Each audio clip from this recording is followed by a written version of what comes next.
Neil? Are we check- live? Are we? We are live. We are live. Lovely We are darts. live. We are live. Ladies and gentlemen, we are live. I don't do live. You know that, don't you? It's a sad news, but this is not a pre-recorded show. We are live here from Pendik Green Park Hotel. Can never say it without it being a little bit funny. Actually, I just noticed it's funny this time. And Turkey, yeah. You got to go with that tonight. I'd say Turkey. No, ordinarily it's been Turkey for me. It changed to yeah. Turkey. Yeah. So tonight, try and get that one right for me. Well, Fans, VIPs already filling the building. They're already flooding in, trying to get the seats. Strategic move. Get here early, get the best view. Who's got the best view here, eh? Where would you be seating? I'm thinking diagonal. Yeah, diagonal. Upper deck. Either, because you're going to see from both sides. They're going to switch tables, right? These seats are probably the best ones. We have, 32 VIPs this time? Yes. Absolutely record-breaking number of VIPs. And behind where we are sitting now, even though we can't see a thing because of the bright lights, we believe there's going to be about 1,000 people live here tonight in the crowd. So, which is, again, record-breaking, first time ever, by significant margin. By more than 600, I think. Yeah, right? I would say probably we've seen it a third to a half full in the past. Maybe. And that was for Dennis. That's for Dennis' match. So big match, and there's been a massive amount of talk. This is it, mate. It all goes down tonight. The talk ends here. The match is on. Levan Saganashvili trying to take the title from No Limit Devon Larratt. The Soldier Boy Superman from the frozen north of Canada. Can he retain the title? As Travis the Beast Bagent just rolls in. He'll be coming on here in a moment with us. And what a match we have in prospect. What a card we got in prospect. Amazing card. Yesterday, press conference, during the press conference, we saw emotions, we saw confidence, we saw a lot of things.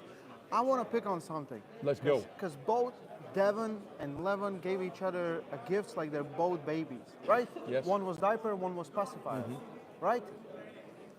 And somehow in all of that, they both stayed respectful to each other. Yeah. Right? You can feel the respect between them this time. This isn't their first rodeo. They've been here before, and it shows. Yeah. And I think both men, interestingly, I do believe that both men felt enough from that first start that they know that there is a possibility that either one could get a bite in this match, which is ultimately what we're all hoping for. And speaking to Levan Saganashvili and to Tourniquet, it's translated the other day, he does believe this is going to be a much tougher match this time around and is anticipating a war. That's what he said. Now, interestingly, if it is a war, does that mean that Devon Larratt has a much better opportunity to win the match? That's what we kind of been hinting and thinking, right? Everyone always talks about endurance. Devon has a great endurance. How much endurance do you have when someone is that much stronger, right? Exactly. And even sometimes in the tough battles, you lack that strength just a little bit. That's not enough, right? Let's call this old. You know who this guy is? This old fellow? Who is this? He is what I think he's quite pivotal, a godfather of Armwrestling. Hey, right? Engin, come here, mate. Come here. Sit down. Come on. Come here.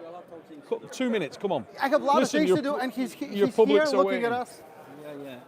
So, Ray, stay in there.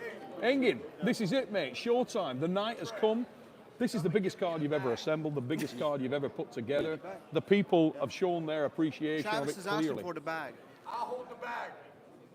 You hold the bag? While you do the interview. Thinks there's some money in it. Don't give him the bag. Are you gonna give me the bag as it is? Of course. How about the things inside of it? Some of it may be missing. This was he gives the bag last time we saw Travis Bagent.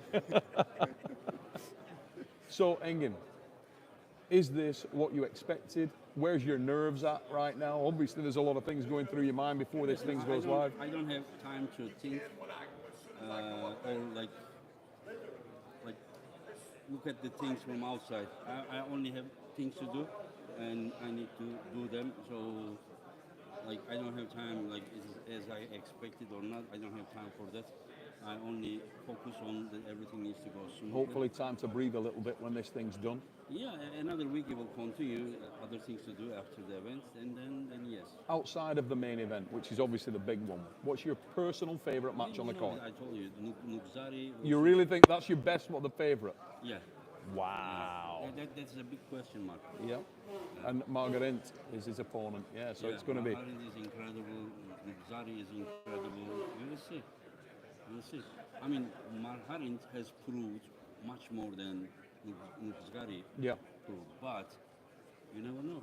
Because when we saw Marharin dominating all those giants, we were surprised. So why not? He said he's in much better shape than he said in his own mind he wasn't in shape in Moldova, and now he said he's much better shape than in Moldova. Which is I a have frightening no doubt. I have no prospect. doubt. I have no doubt, but he better be that way. If it was in the shape that in Moldova, his chance would be low. Yeah.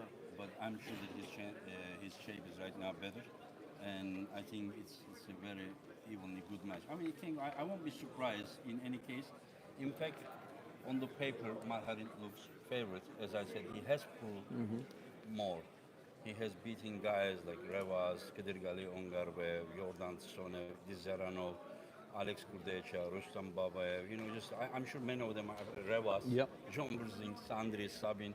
You know, he just this guy beat all of them, you know. So, I mean, it is hard to see him losing his wrist, while it also looks very hard to see Luzgari being hooked, but we will see. And Chikanza's one of those guys that's a very, very exciting, venomous puller. When he gets a yeah. bite on something, he's really Yeah, yeah. explosive, really, really Yeah. visceral puller. So if he gets a bite in this match, expect the roof to come off. Should be absolutely fantastic. Yeah. And the opening match, I think the opener tonight is Brandon Alceso, Stoyan Gulamano. Gulamano. I got a feeling that could be a hell of a match. Yeah. That could be a really interesting match. Did We- you know that only a week before this event, Stoyan, Sasho, and Georgi Svetko competed in Bulgarian Nationals? Did you know that? Yes. Yeah, but for them, they never rest. They rest 3 days. Yeah. And I think actually Stoyan, lost against Krasimir Yes. in the final. I saw a topple Krasimir and then a long match, and then but for them it's no problem. Last time I invited Georgi Svetko, it was 5 days before the event or something when Gennady injured himself. And he stepped up. Yeah, he said, Yeah. yeah. So he came, and he beat Morozov. Yeah, so for Bulgarians, 3 days is more than enough. So a question I wanted to ask you also about one of our other matches in the super heavyweight division tonight on the left arm. Two guys that are incredibly exciting, really visceral pullers. We've got Tobias Sprong and Kamil the Golden Dragon Jablonski. Now, both those guys are on the rise. If the winner of those two men tonight comes out of this thing with a really impressive win, do they get the next shot at the title? Would you look at them against Morozov, or do you feel they've got more steps to take? No, more steps. Look, first of all, Morozov is pulling Ivan Matushenko. Sure. And the second of all, there is Alijan. I don't know how the match will go with Hermes. Yeah. And if Alijan wins, he is also ahead of these two guys. And also Vitaly Laletin. Yeah. Another So very these dangerous. guys is one step, as of now, 2 steps back, but the winner will be only 1 step back from the title. Title shot, So yeah. they need to beat someone else to get this title shot. I don't think it will be direct one. A lot of confidence with both those guys. Looking at them walking around today, both guys believe they're going to win. Yeah. Should be exciting stuff. Yeah, Kamil was even super confident that he didn't even come to the face-off. He forgot. Hey, that's how he rolls. Travis. Yeah, let's Travis. So let me run the business. Mate, thank you very much for everything. Thanks for putting together such an incredible card. I'm sure everybody wants to pass on the thanks, and we'll be doing in the chat. We're going to call the guys back in. Come over here, Rolly. Travis. Get in there, Ray. No, do the now phone. live show. All right, right after this, right here. The boss is getting upset, man. I'm going to hand this over to Ray and let him jump here with Trav for a sec. Can't have a man dressed that smart not in here. Come on, Ray. All right. Travis, I was yesterday during the press conference. I was just putting my eyes on your face all the time, and Okay. all your reactions are like, There's a lot of stress for athletes Yeah. when it comes to the press conference, right? did Devin stress? Yeah. Is Devin stressed? Yeah. I don't know. I mean, I think that it seemed like that there was a lot of. Here's the truth. The truth is that I walked up the press conference. First of all, I watched you conduct the press conference, and I can tell you that congratulations, young man. You are, with Neil about to announce retirement, it is clear to see that we have someone that can clearly take over. So you did an excellent job. Thank you, Chuck. I did feel for the first time ever animosity between me and the champ, or the number one, the runner-up. I don't, whatever Levon is. To me, he's the champ, but I guess here he is the contender. Well, it was kind of set up. There was Gennady and Levin. It was you and Devin, right? I guess, yeah. No one told me about that. No one told you about that, right? No one told me about that, and I don't want no smoke with them two cats. However, I do believe that as an arm wrestling community, we want the champ to lose normally, okay? Unless you are emotionally involved with the champ, then you have to know that part of being the champ means that the average human being wants you to lose. So I do not want Levon to lose because he is from the country of Georgia and I am from the Americas, right? I do not want Levon to lose because Devin is a 20-year peer kind of adversary competitor and that I'm more connected with him. I want Devin to win so that the champ is defeated. And that is what I think the world feels like that, because I tried to give the champ a dap. He didn't. I mean, he did. So you left him. I'm just saying I gave him some love and the champ kind of looked at me like. So the truth is that us, the media, having to speak on all of these human beings, and you can't help it, but when you ask the question, right, does Devin have a chance? If you have done your media homework, then you are going to point out the fact that Devin beat Hermes in a more convincing fashion than you did. Now, if you just stop it at round 4, may not be able to tell the difference between the matches. But the fact that the last 2 rounds happened, there are some jokes about the endurance, about the cardiovascular system. CO2. Right, whatever it is, you have to know that we are trying as a media to have something to talk about. So even though the exact same performance, 4-0 and unable to do the 5th and the 6th round will result in him still being the champion, we get that. We are looking for hope. Yeah. Levon. Okay? So I'm not going to keep getting disrespected. No, I'm kidding. But the truth is I know that the media is getting to all of the star athletes. And listen, I want to apologize because when I'm you, I cannot listen to Coach Ray critique me. So I understand that you don't want me to critique you as an athlete as well. I get it. But they pay us, or they pay me. I'm assuming they pay you, Ray, as smooth as you look and as good a job as you did yesterday. So just make sure that if you are on this card, if you're on that screen behind you, you're cooler than all the media. We understand that. We dream of being on the billboard as well and wish that was us. So however this turns out today, we just have to keep in mind that Levon and Devin have given us this platform and this opportunity. Both are ridiculously amazing. The greatest arm wrestler that ever lived will be crowned tonight, okay? You're not gonna be able to tell anyone that Levon is not the right-hand king of the history of the world. We all know John Brzenk will never leave our hearts. If you were born anywhere between 1940 and 1985, 87. However, this new generation, I'm gonna tell you something, Schoolboy is cooler than the Beast in this environment, okay? Whoever wins this match is the greatest right-handed arm wrestler in the world right now. And for the first time, for Devin, he'll know this. His cronies, people in Canada, have said for years that he was the best. I've heard Neil Pickup try to tell me that he was the best right-handed arm wrestler in 2007. I do not agree with that. I believe that tonight will be the first night that Devin Laird has the chance to lay his head on that bed upstairs here and wake up tomorrow as the best right-handed arm wrestler on the earth. That's a tremendous opportunity. I don't know if I really want that. I just know, Coach Ray, the champ must go down, and I'm gonna call it tonight. Devin's the only champ that'll even keep his title tonight. They're all changing hands.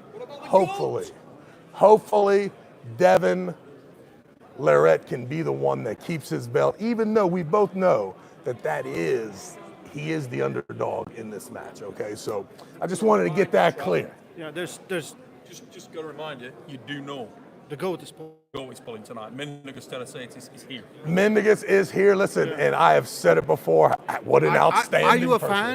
Oh, man, are you kidding me? Yes. Just And I couldn't figure out why he was here, right? Then I watch it, and he's not for the first time I'm here, right? So then I'm like, what? I remember This guy's your face coming back? during the first press conference. You were sitting, and everyone kind of zones out when he gives this long monologue about like what the hell, and you were like, Okay. what's going on? And then I watch him meticulously understand himself, break down Daniel so beautifully in front of all of us. And then I started looking at it differently. He looks bigger than those. He was way bigger than Daniel. So I'm interested today, first of all, to know that my man is dealing with such skill, and there is more horsepower in the division, or at least there appears to be early in the matches. How intelligent he can be to work himself through here. But listen, every time that he takes this stage, in my opinion, if he gets in a bad lane, these guys are going to be stronger than him. So what a treat to see him do some GOAT shit, if that's what he's going to do, Neil. But definitely the whole card. The Devin Levon is so special that we are going to forget when we talk about these matches on the undercard and how they created special athletes and special atmospheres and all this stuff. We're going to realize that those guys were the fourth match, the fifth match on this card. So hats off to Engin Terzi, East vs. West. You guys are killing it, but I want to make sure that I know that I'm on this side of the camera in this media thing, and we have to give our predictions, but no mistake about it. We understand that the pullers are cooler than us, and we're just appreciative that we get the platform, but we don't take it too seriously. So, champ, I love you. I hope you lose tonight, but just know that, it's the platform demands that we kind of set our stance on where we believe the match will go. So we've all been talking about the fact that this whole card is stacked with killers, how about right? I get on my knees? I'm sorry. That's what she said. You realize you said that out loud, Ray? I said it out loud, yeah. Coach Ray, you did enough of that to get where you are. That's how we Now, you don't ever have to do that again, yeah. So joking aside, we've been talking about the fact that this card is stacked with unbelievable matchups. And we can't talk about them all tonight. Which are we picking? Which are the matches that we believe collectively are the most standout? It's definitely one of those monumental matches, right? Sasha has been king at 90 kilos for some time, loses very, very rarely. The guy that's trying to beat him, we have seen this, like, since pandemic, he's been going like this, right? With some setbacks, but I feel like Irakli is always going upwards. His match versus Paul Lynn, like, shut him down, couldn't get engaged, zero, right? We watched Paul Lynn versus Sasha. Paul Lynn was this far from beating him on round 3. So, for me, it's very interesting to see who has improved more. I'm kind of switching my stance on this match because Sasha told me that last 30 days he worked specifically with Georgi Tsvetko, which is one of the best top rollers on the planet. Just try to stop that. He kind of smirked at it, but I think that's serious, right? Oh, yeah. Yeah, very soon. Who have you got then in this match, mate? Listen, Sasha or Irakli? I've spent all of my Hail Marys, all of my wishes, all of my late night conversations with my spiritual advisor praying for Devin Larrett. Okay, I have no more Hail Marys to send out to Sasha. It's very simple from where I'm sitting. You watch the two last matches, you see how Paul Lynn was all over Sasha, all over him. This could easily not even happen. That's how close that match was for Paul kind of taking over that division there. And then ultimately, Irakli would already be the champ by then defeating Paul. He beat Paul so efficiently, so smoothly.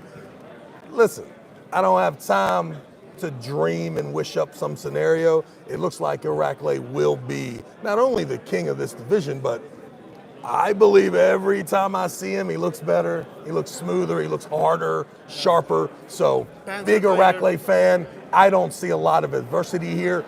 You see how the card seems to be some real 50-50 draws. I don't see that one. That would be a major upset, I think, for the people for in Sasha the to win. auditorium tonight. I think one of the. No, you good, buddy. Come on. You smartly dressed. Come on, sit your ass down. I'm okay. Let's make it super awkward, So, and one of you not move on the others. One of the most highly anticipated. Oh, you some bitch, right? All right, Ray Lipens has definitely put his foot down. Come on. Yeah. So, one of the most highly anticipated matches, Trav, is without question Hermes Gasparini, Alajan Muratov, left hand. No doubt. Big time split. When you go and talk to these guys, we've got the popularity thing coming in there. Hermes, everybody loves him, my friend. Alajan Muratov is stone cold. The guy's actually a lovely individual, but he comes across as kind of sinister, bit of a killer, and he is the giant killer. Does he do it again tonight? Have you got Hermes? I mean, honestly, I have Hermes, right? Because I'm just trying to make intelligent decisions as I'm going down the card. When I look at Alajan, listen, the guy's already arguably the pound-for-pound left-handed GOAT right now, the guy, right? What we are asking him to do is what I believe Hermes represents. Although he doesn't want to admit it, the guy is a top 8 super heavyweight, explosive, top-rolling machine on the left-handed side. Listen, when you have an opportunity, Neil, to be the right-handed champion of the world, it is very easy to put your left hand and shoulder on the shelf, because being the right-handed champion of the world covets such a degree of just absolute admiration to our community. I get it. That right-handed championship for Hermes still available as for the years to come. But the truth is that Alajan was so dominant against Prudnik. All of a sudden, we're like, hey, he needs to pull the champ. No one would be surprised if Alajan was pulling the absolute, who's the left-handed champion of the world? Artem Morozov. No one would be upset with thinking about the matchup, but you have to think about Morozov and how, or you have to think about Alajan in that this couple clicks here will do exactly what Devin Larratt did last year.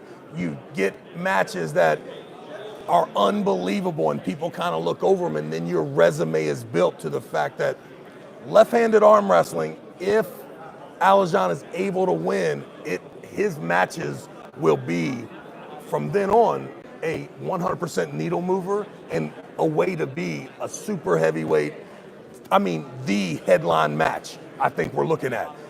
Listen, this can happen. If you are 30 pounds bigger and you are a super heavyweight stud, you are supposed to take care of 235 to 245 pound men. I expect Hermes Gasparini to do that. It doesn't diminish the fact that that the 105 and the 115 titles are still within his reach, but being the greatest left-handed arm wrestler in the world and being that light, listen, I'm not rooting for that, Neil. Okay, let's go. Hermes Gasparini, restore peace and harmony to these weight divisions, and let's stop mixing them as much as possible. Now let's talk about another super heavyweight match. Obviously, everybody loves to watch the big boys come up here and get at it. Doesn't get much bigger than the two we got going at it tonight. But there are some twists, there are some circumstantial bits and bobs that may throw you off your track if you had Georgi Svetkov. He's just pulled Bulgarian nationals. It's a higher level event, but this is a different level tonight.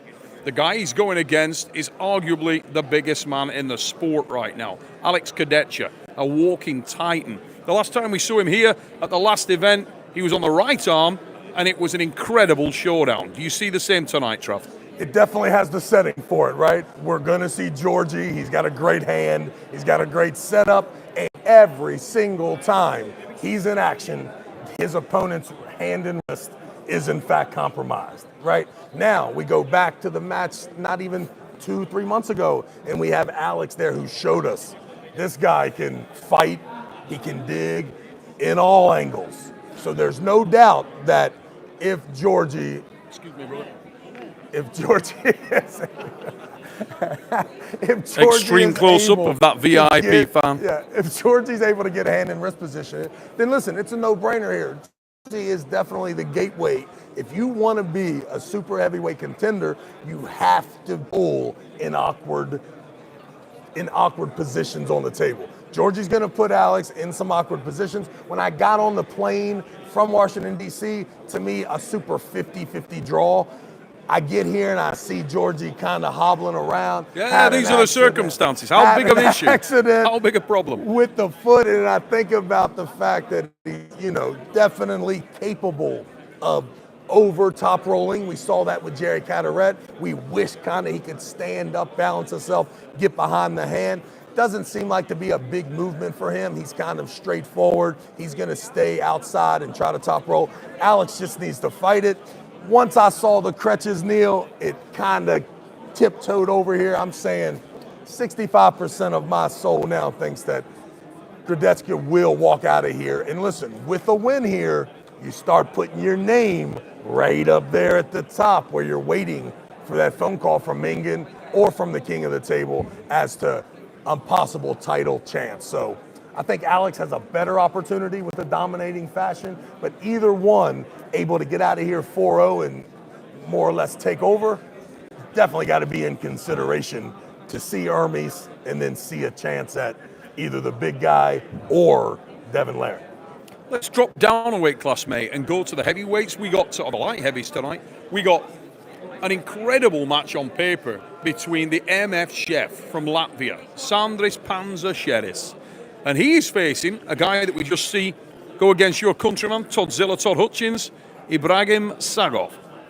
And there are certain men within any sport that just carry some kind of aura, the aura of absolute alpha male.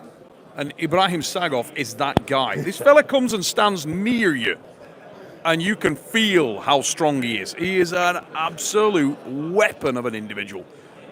You're looking at the guy who's pretty raw. He's only been in the game for around 3 years against a polished, professional performer from Latvia who walks away with the win tonight. Super tough here. I mean, listen, this is one of those situations where these are two amazing, amazing athletes that can get lost in this card. I mean, when you think about the country of Latvia, you think about the technical advantages that have been exposed there. And then you see the opponent and you see how mean looking that this He really human is like a being- Bond villain, isn't he? Yeah, and it just makes you think that before you leave here today, you have to pin the guy. So that aggression, I think that the Latvian could actually be in trouble tonight. So before, I was all over that pick. I thought that technically we would be in good shape. Now that I look at the man, I see that the arena's set, the action's gonna be tough. This is like, I would say, kind of a prick environment. The biggest prick may actually win this thing. And when you look at that man's eyes, you feel really good there. So we'll see, but I think Latvia could be in trouble tonight. I want to go to the ladies match, mate. And we've spent quite a bit of time with the Swedish girls, you know what I'm saying? And not that kind of party. Goes with the perks of being with the media department. Now, joking aside, Fia Rasic, left-hand specialist for so many years. Interestingly, the last few years, she believes that right has got up on the same level. But one thing you can say about Fia, she's been supremely active. You see her everywhere and anywhere. And you see her under the big lights. We've seen her in the UAL. We've seen her in the WAL. We've seen her in Arm Wars. We've seen her at East versus West. She's everywhere. Her opponent has got real pedigree. She's rock solid, Russian national champion, European and world champion, but relatively inactive, and we haven't seen her before in this kind of event. Does that change things, do you think? It's supposed to, right? There is no doubt that if you have ever been on this stage, then you understand that there is a certain level of anxiety that comes with competing at this level. We understand Fia's been there, done that, so it is supposed to matter. But the stone cold look on this young lady's face, the elegance, the athleticism, the magnificent YouTube clips, she looks to me like the real deal. And when I'm watching her in the press conference, she didn't seem very nervous to me. No, she's really confident. speaking to Ekaterina the other night, there was an undercurrent of confidence. And it's not brash, she's really reserved, but she has come to win. There's no doubt about it.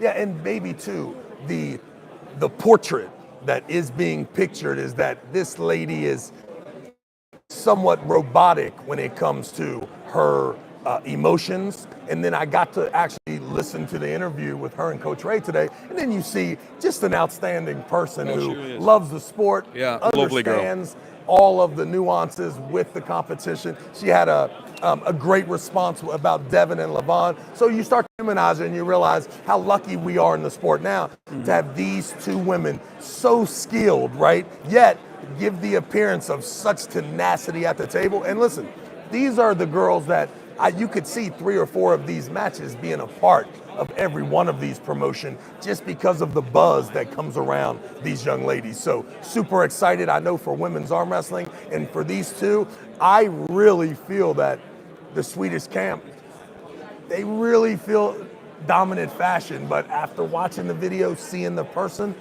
we could see a real fight here.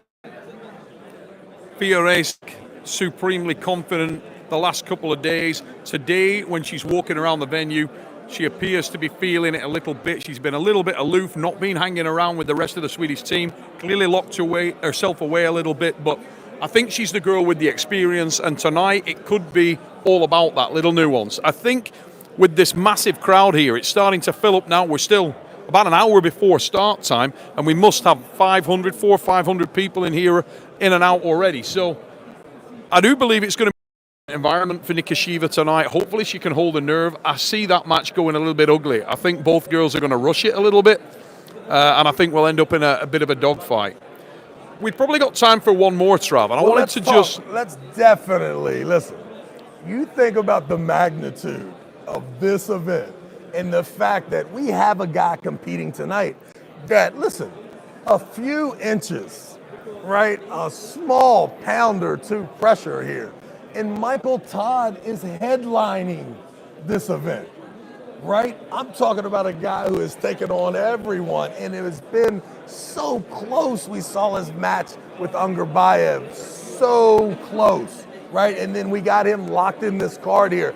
I believe the Michael Todd that I have seen walking around here in my brief 30 hours looks like, man, a man on a mission. Isn't he? Not only to, of course, win and start that streak, but to get back to the prominence. Yeah. Michael, you don't think that those cardboard cutouts didn't hit Michael? Oh, Michael's kind of pissed off. He's kind of pissed off. Michael's walking around here with a chip on his shoulder, with a gang of attitude. He wants to come back and to prove it. He's really pissed off. He's not himself. He's bristling. And I think whilst he loves Frank Lamparelli, but I believe you're going to see Michael Todd come in here tonight and try and make a statement. I think he's going for a clean sweep, and I think he's going for some violence in these hits. Yeah, and here's the thing about Michael. He doesn't have to change anything. He is arm wrestling at the fucking top head, amazing level that you can be at. He is switching weight classes. He is right there. The problem with Michael Todd is his own self-expectation. Yes, it is. Like, Michael will, listen, it doesn't matter how we win today. We continue to win, continue to train, continue to put yourself in positions where you can be so close to being the man, okay? And then, in fact, be the man. You have to know that it doesn't matter how it goes. I know what Michael wants. I know what he expects tonight. He chose Frank so that Frank cannot do what we all know Frank is probably going to do, which is get a good purchase on that hand and wrist. Act first, go to 10 o'clock and start to bust the hand back on Michael Todd. We all think that that's a distinct possibility. If you were to predict that, it would be the status quo. Michael Todd wants to show all of us that, hey, now with this new arm, the new surgery, I have a renewed sense of hand and wrist control. And if Michael can just shut down Frank's top roll, which is not an easy task, that's what he wants to do. What Mike needs to know is it doesn't matter if it happens or not. Stay in the match. Don't be your own worst enemy up here if things aren't going as dominant as you want them to. Keep stacking the wins, son. Anybody who's an American arm wrestler, we need you. You are one of the rare human beings that can represent us on this stage and really grind it out with the best in the world. So I am hoping for all of Michael Todd's dreams to come true and him to be dominant. But I'm more hoping that he keeps it together in the corner. Well, it's kind of a high-risk regardless. strategy, isn't it? Because Michael's come in here, he's told everybody that he handpicked Frank Lamparelli based on a set of criteria. It's a known quantity, right? He's pulled him before. These guys have gone to war. They had an absolute battle. But he believes that he's evolved much more than Frank has. And I think he believes that Frank has one lane. He's got one thing, and he's going to do that thing. And this is a different Michael. Michael's used to winning ugly, and he's got his full range of motion back after the operation. Do you think that's going to change how Michael arm wrestles? Do you think he's going to go much more towards the press tonight? Or do you think he'll try to match him the same way that he did last time and stay on the open top roll? I think we're going to find out, right? Truthfully, when the doctor tells you that things are different, right, and you go home and you start doing the exercises, are things different? I'm not sure. If they are, this is a really good thing. If Michael Todd has improved his level because of that surgery, improved his range of motion, improved the feeling that he has to stop some of the things that have slowed him down in the past, well, this is great news. What I'm trying to tell Michael Todd is that if that guy got you back to where you were, that's not a bad place to be, young man. Just be happy about being there. I'm not sure, but a few minor mental adjustments in the middle of these matches that I've seen here, and Michael Todd could easily be the victor. And these aren't regular guys. These are the guys, right? So I'm just a big fan of Michael Todd. America needs Michael Todd to be good. The East vs. West promotion, it's good when Michael Todd's winning. So hopefully that starts tonight. Now, the match I was coming to a moment ago before we got into the mic match was featuring the most dominant champion here at East vs. West. David Samusha of Georgia, welterweight title on the line. Tonight, he faces a very dangerous threat in Nurdalet. Arakian is unbelievably fast, unbelievably explosive, and he's from a country of stone cold killers. Kazakhstan is churning out world champions. Yet another one is going to be thrown at this guy. And David Samusha has never known defeat here. He's never lost. Is tonight the night? You spoke about champions falling tonight. Is this one of your picks? Do you feel like Samusha goes down? 100% one of my picks that the champ will go down. Listen to me. There's two schools of thought here. The first one is that if you rewind every single super match with Samusha, every one of them, there appears to be a time in the match where he is fighting for his life. Now, is that truthfully what I am seeing? I have also heard from this other school that this man is so dominant as a young John Berzing that after a 2-0 win, he's okay with you getting in the lane that you want, grueling through your lane. But listen, make no mistake about it. The word on the street is that he has allowed these matches that appear to be tough, he has allowed them to happen. If that is true, then hey, the things aren't going to change here, okay? What I'm saying is the guy he's facing tonight can beat all the guys that he beat before. And if his emotions are what I imagine they were, which is what I imagine he hoped that the crowd would hope they were, if they are true, then the title is going to change hands today. If I am mistaken and that the new news is that this man has never been in a bad position here unless he allowed it to happen. If that is true, then hail to the king. I mean, he's already the most decorated. Tonight will just show me that, hey, we have great champions. Congratulations, Levon and Devin, but make no mistake about it, there's a seat at the table for this young man. Do you believe that David Samusha only has to stop it to win? Do you believe it's a little bit like the main event in that respect, that most people will believe if the match stops, it's all for David Samusha? Or do you feel like there could be enough damage done by Nurdalet that he goes through the elastic limit and that will create problems for David? You think tonight is the first time we're going to see him in a real dogfight? I think that oftentimes you can imagine that this is exactly where you would want him to be. I am more confident that if Devin Larratt stops this match early within the 3 rounds, I'm more my expectations of him winning would be more increased. But there's no doubt that Samusha does have the ability to take these guys into deep water and then end up finishing them up. I think that the man he's arm wrestling today, he's gonna have a hard time even stopping the match at all. So my prediction is Nerdeland in a pretty convincing, maybe a sweep 4-0. Ladies and gentlemen, we are just 45 minutes away from start time of our live tonight for East versus West 12 here in Turkey. An incredible card you can see on the board behind us, brought to you by ESN. This is going to be absolutely electric. We got the VIPs all in place. That's weak as shit. Ah! 1, 2, 3. Ah! That's more like it. Ladies and gentlemen, That was your last terrible chance too. to get over there. Get your pay-per-view bought now. The biggest arm wrestling event you have ever seen is 45 minutes away from curtain. Go buy it now, guys, and we'll see you back here very, very soon. All right, good energy.